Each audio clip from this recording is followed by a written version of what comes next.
Salama tompoko. Anjavanay ihany ty mpianatra misy Télé Titan.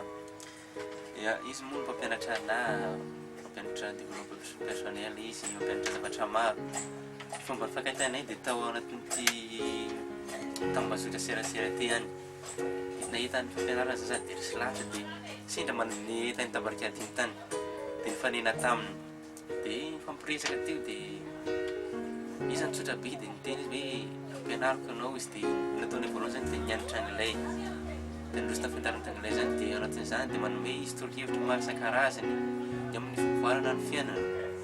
Ary androany zao za tonga dia ty aminy dia nampianatra anahy izy ny mikasika an'ity JavaScript ty. Anatin'izany JavaScript zany ahitana fampianarana maromaro sy fandroana lalana, fampianarana amin'ny fampivoarana ny fiainana andavanandro. Ohatra misy zavatra eritreretinao zao efa manjary nefa dia izy ny ao anatin'izany fampianarana zany.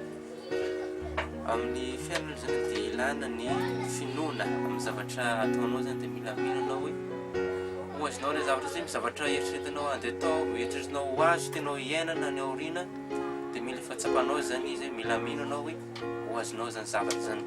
Dia rehefa mino anao dia mila manatanteraka asa, manao action zany. Ary rehefa miasa dia mila hotsapanao zany efa iainanao ilay zavatra.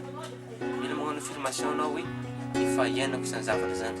Raha zao dia mahatsapa za hoe efa manam-bola za zao satria efa nianatra zaho ary efa mahatsapa sa hoe efa iainako ilay zavatra sy antenaiko, inoko ary manatanteraka ilay asa aho. Dia zany fahatsapana zany, efa manao an'izany action zany dia lasa fahazarana ilay izy. Dia lasa tsy sarotra aminao manatanteraka an'ilay tanjona izay tianao ho tratrarina. Za zao dia resy lahatra amin'ity JavaScript ty ary andeha hividy aminazy, andeha hianatra dia ampivoatra ny fiainako. Ary zany koa nantenako antsika izay mijery manaraka an'ity vidéo ty satria tsy mitovy mihitsy ny fiainako tamin'izaho tsy nahita anazy sy nanomboka tamin'ny nanomboka nahitako an'ny Monsieur Télé Titan. Dia hitako nisy fivoarana zany ary tsapako hoe tsisy perle. Tsy hoe ny amin'ny anglais ihany nianarako fa tamin'ny zavatra torohevitra satria izy zany dia tia mizara ary mivelatra kokoa zany io mianatra anglais zany dia torohevitra maro isan-karazany sy ny teknika ahaizana zany anglais zany. Mampianatra développement personnel raha teo koa izy efa teneny izy amin'ny vidéo izay zarazarainy ao anatin'izany tambazotra serasera zany.